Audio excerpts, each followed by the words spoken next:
Hello everyone, আসসালামু আলাইকুম। Welcome back to my channel learn with Cheli. আজকে আমি নবম দশম শ্রেণী এবং এসএসসি পরীক্ষার্থীদের জন্য ত্রিকোণমিতির একটা অঙ্ক সমাধান করে দেখাবো। তার আগে আমি একটা কথা বলি, আমি আমার প্রত্যেকটা ভিডিও আমি এমনভাবে বানাই যে যদি কেউ অঙ্ক না বুঝে এবং অঙ্কতে কোনো কিছু বানায় সেও অঙ্কটা পারবে যদি আমার ভিডিওটা পুরোটা মনোযোগ সহকারে কোনোরকম স্কিপ না করে দেখে। তাহলে আর স্কিপ করে দেখার পরেও যদি কেউ বলে যে আমি অঙ্কটা বুঝি নাই, কিছুই বুঝি নাই, তাহলে আমার তাকে কোনো কিছুই বলার নাই। তো চলো অঙ্কটা শুরু করি।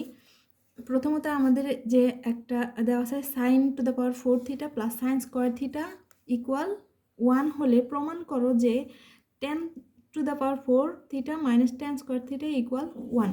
তো এটা থেকে আমাদের এই জিনিসটাকে প্রমাণ করতে হবে। আর এটা দেওয়া আছে সাইন, আমাদের বানাইতে হবে 10। প্রথমত তোমাদের সূত্র কিন্তু অবশ্যই লাগবে, সূত্র ছাড়া তোমরা কোনো কিছু অঙ্ক করতে পারবে না। আর এই যে মানটা দেওয়া আছে, এই মানটা আমরা দেওয়া আছে লিখে এভাবে প্রথমত লিখে নিতে হবে। তো আমি দেওয়া আছে লিখে নিছি। তো এখন এইখান থেকে আমাদের ট্যান বানাইতে হবে। তো আমাদের খেয়াল করতে হবে যে আমাদের যদি আমরা ট্যান বানাইতে যাই তাহলে আমাদের ট্যান থেকে সাইন থেকে ট্যানে যাওয়ার কোনো সূত্র আছে কিনা। সাইন থেকে ট্যানে যাওয়ার কোনো সূত্র নাই। তাছাড়া একটা সূত্র আছে, আমরা tan theta equal sine theta by cos theta, কিন্তু এই একটা সূত্র আছে, সেখানে আমাদের কজও লাগবে সাইনও লাগবে। যদি আমরা এই সরাসরি সাইন থেকে আমরা ট্যান বানাইতে পারবো না। আর আরেকটা সূত্র আছে, সেটা হলো sec square theta equal 1 plus tan square theta. এই একটা সেকের সূত্র আছে, কিন্তু আমাদের অঙ্কের ভিতরে কোনো সেক নাই। দেখো সাইনের সাথে সরাসরি কিন্তু টেনের সূত্র নাই, আমাদের ভেঙে ভেঙে স্টেপ বাই স্টেপ আসতে হবে। অর্থাৎ সাইনকে আমরা কজ বানাইতে পারবো, তো কজকে আমরা আবার সেক বানাইতে পারবো। তো সরাসরি আমাদের কজের সাথে টেনের কোনো রিলেশন নাই, আছে সাইন আর কজ দুইটা মিলাইয়ে।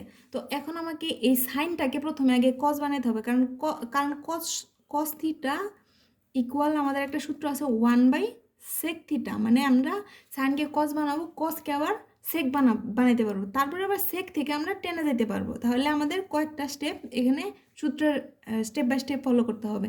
তো প্রথমত হচ্ছে আমাদের দেখো sine to the power 4, to the power 4-এর কোনো আমাদের সূত্র নেই, আমাদের সাইন স্কোয়ারের সূত্র আছে। তো আমি এই সাইন স্কোয়ারটাকে সমানের এই পাশে নিয়ে যাব। তো বা sine to the power 4 theta equal 1 minus sine square theta, কারণ সাইন স্কোয়ার থিটা এর আগে প্লাস চিহ্ন আছে, সমানের ওই পাশে গেলে মাইনাস হয়ে যাবে, এই জন্য এই পাশে আসার, এই সমানের এই পাশে নিয়ে আসলাম, এই জন্য সাইন স্কোয়ার থিটার আগে মাইনাস চলে আসলো। তো বা আমাদের একটা সূত্র আছে যে এই দেখো এখানে এই ত্রিকোণমিতির অঙ্কর ক্ষেত্রে আমাদের প্রত্যেকটা লাইনে লাইনে সূত্র লাগবে। তো sine to the power 4 theta equal 1 minus sine square theta equal একটা সূত্র আছে, সেটা আছে আমাদের কস স্কোয়ার থিটা।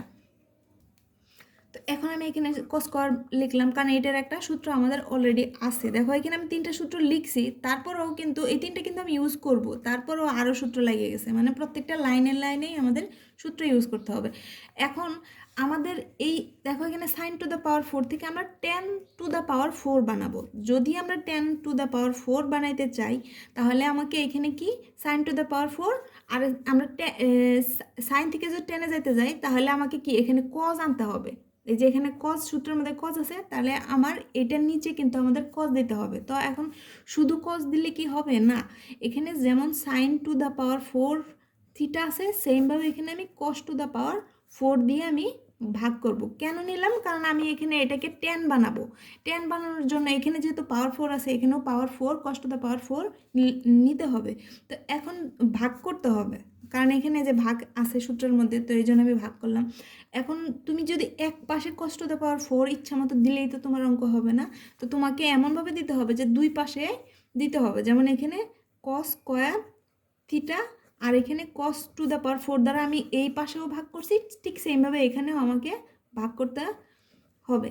তো আমি উভয় পক্ষকে কি কস টু দ্য পাওয়ার 4 দ্বারা ভাগ করছি, এখানে একটা সাইড নোট লিখে দিবা, উভয় পক্ষকে কস টু দ্য পাওয়ার 4 দ্বারা ভাগ করে। আমি এখানে আর এটা লিখলাম না। বা এবার আসো, এই যে 4 আছে আমাদের সূত্রের ভিতরে কিন্তু কোনো 4 নাই, এখানে শুধু tan থিটা আছে। আর এখানে sin theta by cos theta, এখানে কিন্তু 4 নাই। তাহলে আমরা এটাকে এভাবে লিখব sin theta by cos theta. আর এইটাকে এই যে হোল পুরাটার উপরে একটা ব্র্যাকেট দিয়ে উপরে পাওয়ার 4 দিয়ে দিলাম, কারণ এই 4 পাওয়ারটা সাইনের উপরেও আছে, এটাকে যদি ভাঙাও এই পাওয়ার 4টা এই কজের উপরেও আছে, যদি দাও তাহলে কিন্তু সেই আগের মতোই হবে। তো আমরা এই দুইটাই যে পাওয়ার 4 ছিল উপরে দিয়ে দিলাম।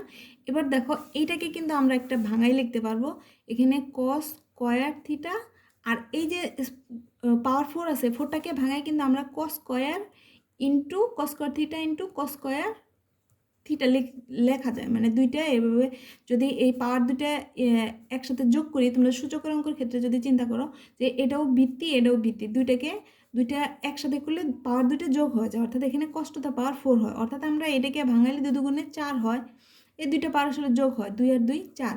তো এখানে এইভাবে আমরা ভাঙাইতে পারি এইটা। তারপর এখন এই যে সরাসরি এটা সূত্র আমরা জানি কি, এই যে সূত্রটা সাইন থিটা, আমাদের এই যে সূত্রটা সাইন থিটা মানে by cos theta equal tan theta, আমরা এখানে টেন থিটা লিখে দিলাম। আর উপরে এই যে পাওয়ার 4 ছিল এই 4টা চলে আসলো। এবার এই যে কস স্কয়ার থিটা কাটা গেল, কাটা যাওয়ার পর উপরে কিন্তু 1 থাকলো। অনেকেই মনে করো যে এখানে কাটা দেওয়ার পরে কিন্তু 0 থাকে না, এটা ভুলেও চিন্তা করা যাবে না। আমরা কাটা বলতে আমরা মাইনাস করতে পারি, কিন্তু ভাগ করার ক্ষেত্রে কখনোই 0 হয় না, কাটাকাটি করলে সবসময় 1 থাকে। তো উপরে 1 থাকলো আর নিচে থাকলো কি cos স্কয়ার থিটা। বা এবার এই যে 4টা আমরা এখানে দিয়ে দিলাম। দেখো আমাদের কিন্তু অঙ্কের একটা কিন্তু আমরা পাইছি 10 টু দ্য পাওয়ার 4 থিটা, এইটা আছে। এখনও আমাদেরকে এই জিনিসটা আনতে হবে, 1 আনতে হবে প্লাস আবার এই 1 আনতে হবে, আবার 10 স্কয়ার থিটা এই অংশটুকু আনতে হবে। তো একটা তো পাইছি, তো এই 4টা এখন এই ব্র্যাকেট না দিয়ে এইভাবে দিয়ে দিলাম ইকুয়াল। এবার 1 বাই কস স্কয়ার থিটা, এই যে আমি যে একটা সূত্র লিখছিলাম যে এখানে cos theta equal 1 by sec theta, সেমভাবে এখানে sec theta equal 1 by cos theta লেখা যায়। এটা সাইড নোট দিতে হবে না, এটা তোমাদের বোঝানোর জন্য এই অংশটুকু লিখবো আমি। যেমন আমি এখানে সূত্র লিখছিলাম cos theta equal 1 by sec theta, তাহলে সেক থিটা ইকুয়ালও কিন্তু লেখা যায় 1 বাই কস থিটা, এটাও কিন্তু একটা সূত্র ছিল। আর 1 বাই কস আছে, এখানে স্কয়ার আছে, তাহলে এখানে যদি স্কয়ার আমি দিয়ে দিই তাহলে এখানে কি যে স্কয়ার, অর্থাৎ 1 by cos square theta by equal আমরা লিখতে পারবো 1 বাই সেক স্কয়ার থিটা, এখানে 1 বাই হবে না সরি, তাহলে সেক স্কয়ার থিটা আমরা সেক আনলাম। এবার সেক থেকে আমরা কি করব ট্যান আনবো, কারণ এই যে সেক স্কয়ার থিটা ইকুয়াল আমি একটা সূত্র লিখছিলাম 1 প্লাস ট্যান স্কয়ার থিটা, ঠিক এই সূত্রটাই আমি এখানে বসাই দেব, তাহলে কিন্তু আমাদের ট্যান স্কয়ারটা হয়ে যাবে। তারপর বা 10 to the power 4 theta equal 1 plus tan square theta, এটা আসলো। এটা আমরা কোন সূত্রটা ব্যবহার করছি, এটা কিন্তু আমি আগে লিখছিলাম এই যে এই সূত্রটা, তো সরাসরি সূত্র আমরা বসাই দিছি। এবার এই যে দেখো আমাদের যদি আমরা এই যে প্রমাণ যে করতে বলছে এই অংশটার সাথে মিলাই, তাহলে এই যে 10 টু দ্য পাওয়ার 4 আসছে, আর এই যে মাইনাস 10 স্কয়ার থিটা এইটা কিন্তু সমান ডান পাশে আছে, কিন্তু আমাদের বাম পাশে আনলে কিন্তু মিলে যাবে অঙ্ক। তাহলে 10 to the power 4 theta minus, কারণ এখানে প্লাস আছে সমানের এই পাশে চলে আসলে এইটা 10 স্কয়ার থিটাটা মাইনাস হয়ে যাবে, তাহলে 10 স্কয়ার থিটা ইকুয়াল এখানে থাকলো 1। তো এখানে বা না দিয়ে যেহেতু লাস্টের লাইন সুতরাং দিলেও হবে। তো এখানে সুতরাং দিয়ে কী করবো, প্রমাণ করতে বলছে। প্রমাণ করতে বললে তোমরা বাংলায় প্রমাণিত লিখতে পারো, আর ইংলিশে লিখতে চাইলে PROVED, মানে প্রুফড, তুমি এই জিনিসটাকে প্রমাণ করে ফেলছো। তো আশা করি বুঝতে পারছো। আজকে এ পর্যন্তই, আল্লাহ হাফিজ।